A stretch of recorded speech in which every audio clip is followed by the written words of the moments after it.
Elhamdülillahi Rabbil alemin ve salatu ve selamu ala seyyidil enbiya vel mursalin ve ala alihi ve sahbihi ecmaîn. Muhterem Müslüman oğlum, yakınlıkta bir muhterem ustadın bir klipini paylaş ettiler Fezai Mecazida. Şu unvan bilen ki Duruk Perdazihay Vahhabiha ba ayet Kur'an, yani Vehhabilen ayet-i Kur'an bilen ağlamaklığı milleti deyip. O şu takdirin öz ağzına alan aydan tözü ki anlatacak halkı diye ağlayan zatları var diye. Ağlayan zatları ne makan? 16. ayet Sure-i Ahqaf'ta Allah Teala ve nahnu aqrabu ileyhi min hablil varid. Allah Teala'nın öyle aydan ki bizde yengti damarından da yakin deyiptir. Şu yengti damarından yakin Allah baka diye Vehhabile şey diye yengti damarından yakınca Huday duqa ya Huday baka ne mi deyip ya Resulullah deyip diye daştan gelen peygamberler çağırmalı. Vehmin Kur'an kabul etmeyende bolacak ya deyip diye şey deyip diye adamlar diye anlatacak ağlayalar deyiptir. Toranda bahsi buna gorbi mekani, gorbi zamani bardat deyip adamları çoruştur köpürtür Müslüman doğru. Gerekli böyle şu hakkını ben biraz açıklama vereyim Müslüman doğru. Dikkat edin. Avvalına aydilen kurdun, bu kefin hakkında da aydılacak kurdun. Takdir Vehhabi'nin hakkında aydıdır. Siz ki Vehhabi de avutanın, ne cevap veriyorsunuz? Müslüman doğun. Biz set derset Vehhabi de, biz set derset yüdeyi Hanefi bilir. Yani takdirin şahitleyen kefi, o Vehhabi'nin işimi de yok. Doğruca Hanefi mezhep ve Hanefi mezhepte de İmam Adem rahmetullahi aleyh'in akidatına ters. Şu tayden gerekli oluyor takdirin aytlayan cevap vermektir. İmam Adem rahmetullahi aleyh'in niye de geliptir? Reddul Muhtar de geliptir. Hanefi mezhebin muhteber kitabı. Hindiye de geliptir. Ondan sonra El Muhitul Burhan de geliptir. Barın okuyacak batın okuyun. İmam Adem rahmetullahi aleyh'in getiriptirler. La yenbagi li ahadin en yed'u vallahi illa bihi. Allah tığınmalı mı? Şu özbilen tığınmalı. Ne yaparım? Ey bizzatihi ve esmaihi ve sıfatihi. Allah'ın avudan atları var. Allah tığınmalı olsak, Allah yalvarmalı olsak, Allah Teala'nın öz avudan atları bilen çağırmalıdır İmam Adem. Ve dua'l ma'dun icade verilen dua şey. El-me'muru bi öde emredildir Allah Teala'nın ud'uni estecib lekum diptir. Ma ustafidi min kavli Teala. Allah Teala'nın öz kelamından peydalanıp düdülen akide kim düdüptür? Men düdemak. Vehhabiyle düdenak. İmam Adem rahmetullahi akiden düdüptür. Ne mi diptir İmam Adem? Kur'an'da şey diye Allah Teala. Velillahil esma'ul husna fed'uhu biha. Allah için avudan atlar var. Ya Kerim, Ya Rahman, Ya Alim, Ya Şekur, Ya Gafur. Allah için avudan atlar var. Allah'ın şu avudan atları ben çağırın diye. Huday Teala Kur'an'da şey deyiptir. İmam Adem rahmetullahi aleyhi şunu bir de akide edip düdüptür. Bu Huday'a tığınacak budansa Allah'tan avudan atları veren Allah Teala tığınmalı deyiptir. Teni muhterem ustaçlarda gelip de var. Şu ayeti ve nahnu aqrabu ileyhi min hablil varid anlatacak halka ayet ağlayan zatları var deyip şikayet etmekle muhterem takdir ten bu ayetyanın %100 Hanefi mezhebe ve khatan İmam Adem rahmetullahi aleyhin akidatına ve khatan Kur'an'a gelen talim Müslümanlığının ters bir. Bu bir gördün. Ondan sonra da muhterem ustad bir şu ayeti okuyup ve nahnu aqrabu ileyhi min hablil varid deyip millete ağlayacak kolup verimdak.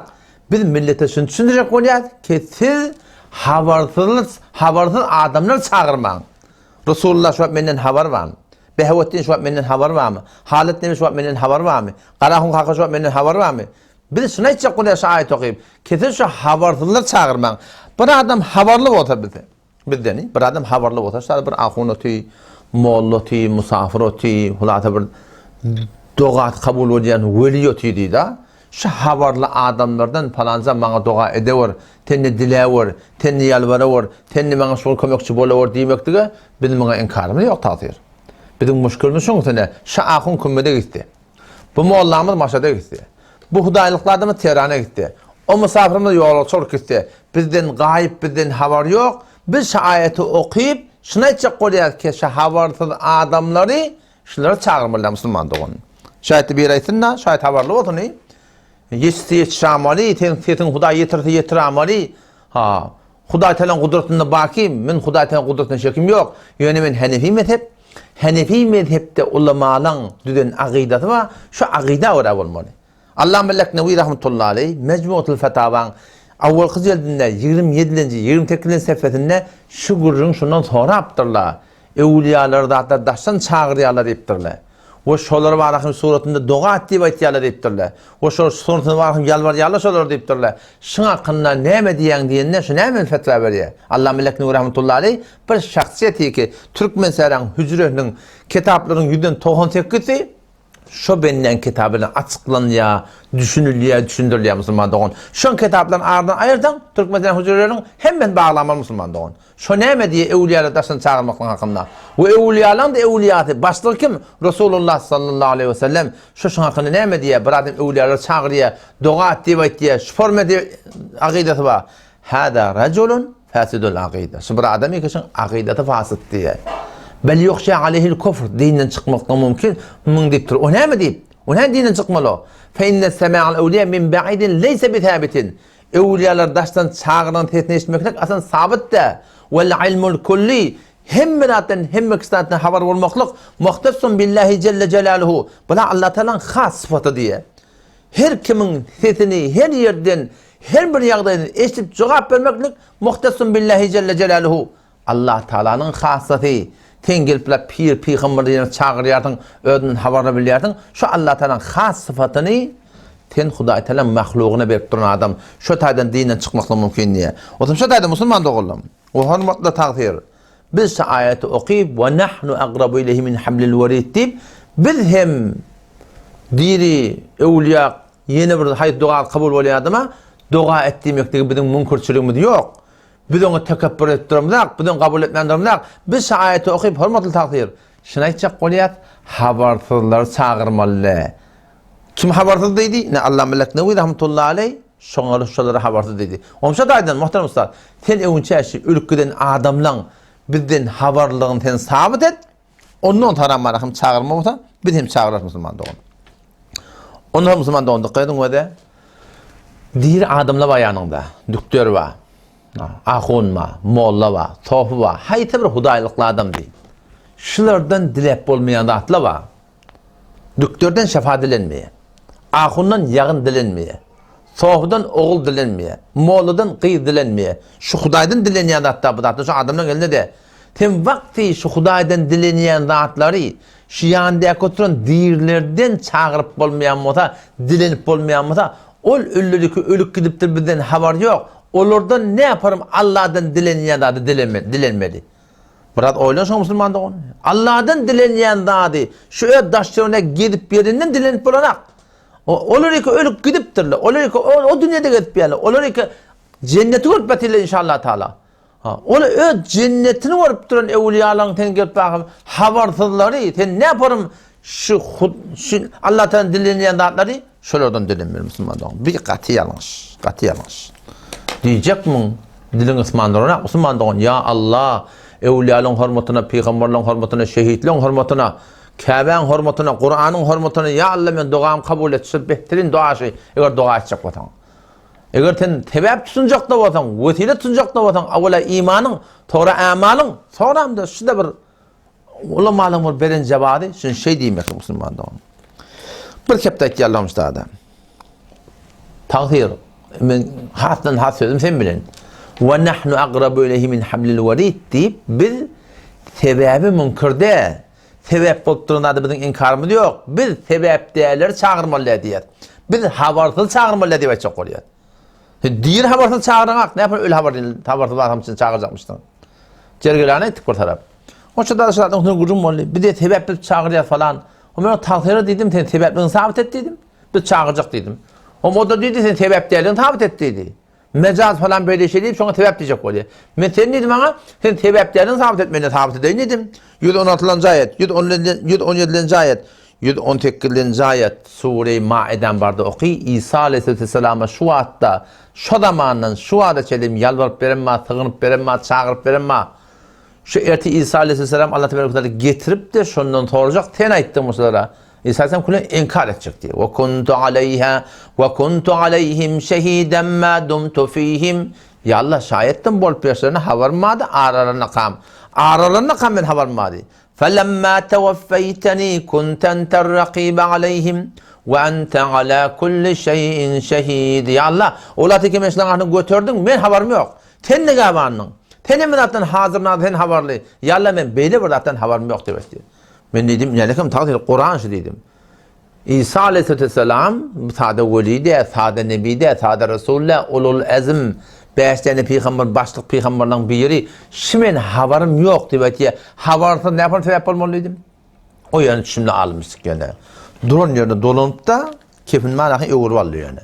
Diyecek mi yan kaydan kefin? Yalla evliyalın hormatını diyeyim. Peygamberlerin hormatını diyeyim. Ne yaparım? Havarsa sen manakı sebep tutulma Müslüman da onun. Ondan sonra da bazen ne diyor ya bizim niyetimiz Huday diye. Şeriat dili bilerdiktir Müslüman da onun. Ten dilinden çıkan kebe hüküm verliye. Ne yaparım sen ya Allah diyende doğadan kıymıllanak. Sen şu doğadan kıymıllaman duran çağırmakla koyup senin ne var akım ya falan deyip çağırmalı mı? Bila Huday hakikaten şu Yahudileri mengleş olmaklık şey. Yahudiler de Allah Tebarek ve Teala Alihaya Beytül Mukaddes'e girirlerine şoları secdetten girin. O şatada hitta deyip girin deyiptir Huday Teala. Yani bağışla ya Allah bizi, bağışla ya Allah deyip girin deyiptir. Ola ne evettir? Secdetmen günü götünecekler giriptirler. Hittan günü hinta buğday deyiptirler. Allah Tebarek ve Teala hitta deyiptir. Böyle hinta diyerler. Bir de Allah Teala ud'uni beni çağırın deyiptir. Bir ya behevettin ya Müslüman doğun. Şimdi min qati alınış bir aklat ganak. Ondan sonra Müslüman doğun ve dikkat ve kiramen katibin ma ferişte ve inelekem Kur'an ayet yemin imanım ma şoňa ten imanım ma şoňa 11-nji ayet Sure-i Ra'd barda oky lehu muaqqibatun min beyni yedeyhi ve min halfihi yahfazunehu min emrillah insanın evine Allah Teala ne gibi insanın evinin ardından ferişteler var Allah'ın emrini şöyle koruyor Allah diye şu ferişteler bizim teorimizde ba alemi gayipçilik göde varanak bu da şu vat. Huday Teala ediptir badi. Bir de imamımız var sonra. Şu havarlı ferişteleri çağırıp bolmaya. O ne çağırıp bolmaya? Sonra yahfadunehu min emrillah. Allah izade berse, Allah destur verse, onu bir koruyor Allah. Maşini saklıyor Allah, motorunu saklıyor Allah. Gözümü daştığın birini saklıyor Allah. Allah emretini saklıyor Allah. Vakti kişi ferişteleri ki bizim daştığımızda ba. Şöyle havarlı bizden. Şunun eline zat yok. Bula Allah'ın emrini gödeşip durmasa ol pirler, veliler iki kullen birden bir haber. Öylerde memur da de Müslüman doğun. Bir haber. O taraftan memur da de. Şurada ne yapalım çağırmalı? İnelekim haberli, memur, filistele var. Allah'ın emrini gödeştirdiler. Şolar çağırıp olmayanmasa ol evliyalar, pirler, peygamberler iki birden bir haber. Öylerde böyle bir de memur da de Müslüman doğunum. Ne yapalım şolar çağırmalı? O zaman şaydın. Şayet de bir diyorsun da şayet Huday onlar da iyi versin. Huday iyi verecek. O da iyi verir. Sen Huday'ı yalvar. Sen Huday'ı sığın. Tevekkül ner bular endişe maya. Gevinin iyi verme her hayatı zaya. Barçanın dayancı kadir Huday'a Allah'dan ılgaga töyencü olma. Sen töyencin dayancın gayipten fakat Allah Celle Celaluhu oldun. Allah kimi iyi verse iyi verir. Ferişteni iyi verir.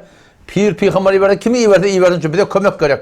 Bir de yani şunu bilmiyor Müslüman. Şundan başını bir yürek vermirler yani. Onun için aydan muhterem ustad biz ayeti okuyup ve nahnu aqrabu ileyhi min hablil varid deyip muhterem ustad tenşi aydıp duran kibin Hanefi mezhebi tertligimiz düşünüyet. Tenşi aydıp duran zadın bir haber çağırmaklığı hükmetmekliği düşünüyet ki Allah melekine ve rahmetullahi aleyhi dininden çıkmakla mümkün deyiptir. Tenşi aytyan zadın diri adamlardan çağırıp olmayan zatları ölülerden çağırmalayıp sen millete düşündürecek olayan hormatlı takdir. Tenşinin yalnız. Tenşi aydıp duranlardan inerleken ferişteleri ki bizden havarlı, ölülerden memur, yani Allah'ın emrine gödeşip duranmasa sen bir havar, memur da de evliya pir peygamberleri de çağırsa kolp verdin. Muhterem takdir. Tenşi aytyan kevin set der set, Kur'an'a tert, sünnete tert, Hanefi mezhebi tert Müslüman doğunun. O zaman şart aydan biz millete alacak kolp verir Müslüman doğunun. Allah temizliğine tevfik versin. Vesselamu aleyküm ve rahmetullahi ve berekatuhu.